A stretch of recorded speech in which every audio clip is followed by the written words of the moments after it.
Hello, you can just look at my reflection. Wow, no, 19.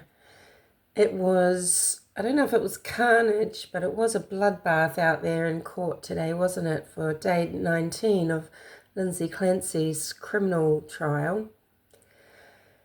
And with Mac and then with Kirk being on the stands and Mac being very argumentative because Red's just being a total dickhead, a real jerk. He just can't drop this postpartum psychosis business.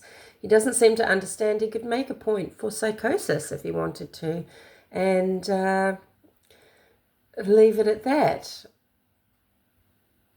It was just idiotic. It was a waste of court time. I don't think there was enough objection.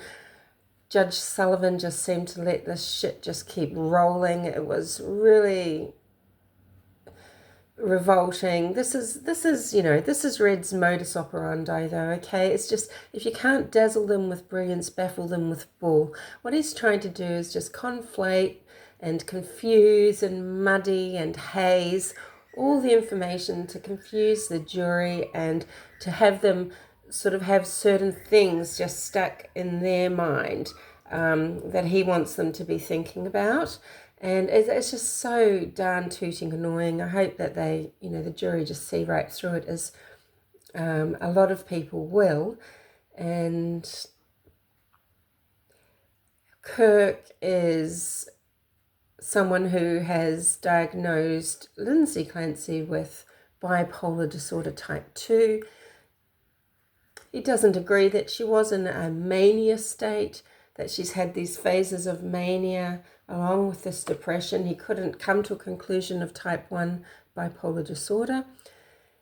He's diagnosed type 2. He does think the suicide attempt was serious, but he's not saying that she was in psychosis, and he's actually saying that, there's a case for a little bit of malingering or lying or embellishing and that sort of thing. It doesn't ring true. And so the hallucinations don't ring true.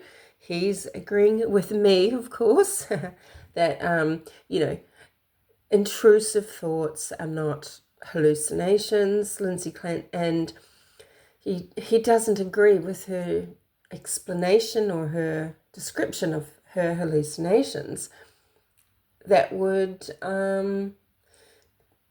describe hallucinations. He thinks that she is making it up because it doesn't match what happens in reality. So, ironically,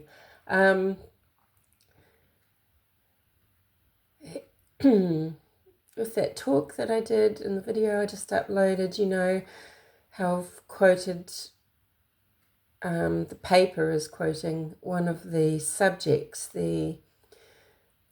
one of the women from the organized group of psychotic murderers, someone who murdered their child. She said, I wasn't killing my child, I was killing myself. And it's kind of along the lines of Clancy, what did you do? I tried to kill myself, says Lindsay. I mean, she's not dead. But, she's killed her children, and there's this enmeshment there and everything that could be playing in to how she viewed the children, and it could have a lot to do with, taking these little kiddies out, couldn't it? To destroy the children, to destroy Lindsay. Anyway, yeah, what a shit show, and very interesting, I thought, and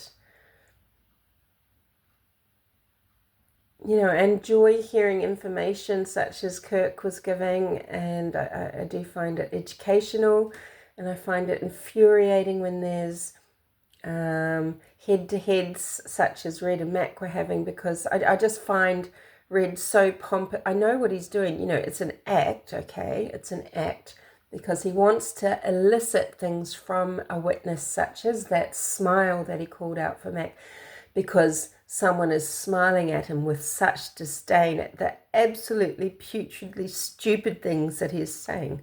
But that's why he says it, because he wants a reaction that he can then call out as being really inappropriate and that sort of thing, when he is the one that's just being utterly inappropriate by acting so dense and trying to get someone to say something that just doesn't fit. You know, he's very, very attached to the idea of postpartum psychosis.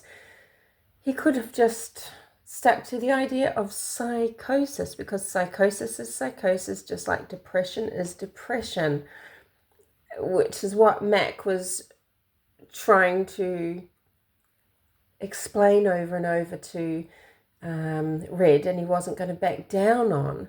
And Red just was being really, really obnoxious. Anyway, I'll speak to you later.